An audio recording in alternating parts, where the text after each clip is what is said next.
ஒரு நாள் ஒரு கிச்சன்ல எல்லா வெஜிடபிள்ஸும் கூட்டம் போட்டு பேசிக்கிட்டு இருந்தாங்க. அங்கே கேரட், உருளைக்கிழங்கு, தக்காளி, வெங்காயம், முருங்கைக்காய் எல்லாரும் இருந்தாங்க. நான் தான் ஹெல்தி கிங்னு கேரட் செஸ்ட உயர்த்தி சொன்னது. ஏன்னு உருளைக்கிழங்கு கேட்டது.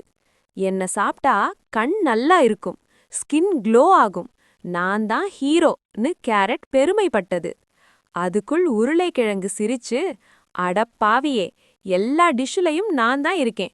பிரியாணிலையும் ஃப்ரைலையும் சிப்ஸ்லையும் மக்கள் என்னதான் லவ் பண்ணுவாங்கன்னு சொன்னது.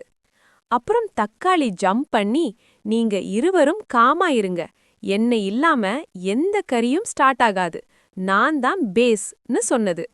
வெங்காயம் சின்ன சிரிப்போட, என்ன கட் பண்ணும்போது தான் எல்லாருக்கும் கண்ணீர் வரும், நான் தான் ரியல் இமோஷன் கிங்னு சொன்னது. அப்புறம் சடனா ஃப்ரிட்ஜ் டோர் ஓபன் ஆயிடுச்சு. அம்மா வந்துட்டாங்க. அம்மா சொன்னாங்க, இன்று மிக்ஸ் வெஜிடபிள் கறி தான். அனைத்து வெஜிடபிள்ஸும் ஷாக் ஆயிட்டாங்க. கேரட் சொன்னது, ஐயோ, நான் சிங்கிள் ஹீரோ ஆகணும்னு நினைச்சேன். உருளைக்கிழங்கு, நானும் சோலோ டிஷ் ஆகணும்னு நினைச்சேன். தக்காளி, என்ன சாஸ் ஆக்குவாங்கன்னு நினைச்சேன். அம்மா எல்லாத்தையும் கட் பண்ண ஆரம்பிச்சாங்க. அதுக்குள் வெஜிடபிள்ஸ் எல்லாம் பேசிக்கிட்டாங்க. நாம எல்லாரும் சேர்ந்து இருந்தாதான் டேஸ்ட் நல்லா இருக்கும் போலன்னு கேரட் சொன்னது. ஆமாம்டா, நான் மட்டும் இருந்தா போரிங் தான்னு உருளைக்கிழங்கு ஒத்துக்கிட்டது.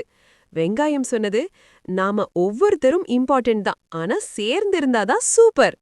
சில நேரம் கழிச்சு அந்த கறி ரெடி ஆயிடுச்சு. ஃபேமிலி எல்லாரும் சாப்பிட்டு, வாவ், ரொம்ப டேஸ்டின்னு சொன்னாங்க. அதுக்குள் வெஜிடபிள்ஸ் எல்லாம் ஹாப்பி. நாம் சேர்ந்து இருந்ததால தான் இந்த டேஸ்ட்னு எல்லாரும் ப்ரௌடா இருந்தாங்க. சிங்கிளா ஹீரோவாக ட்ரை பண்ணாதீங்க, குழுவா சேர்ந்தாதான் லைஃப் சூப்பர்.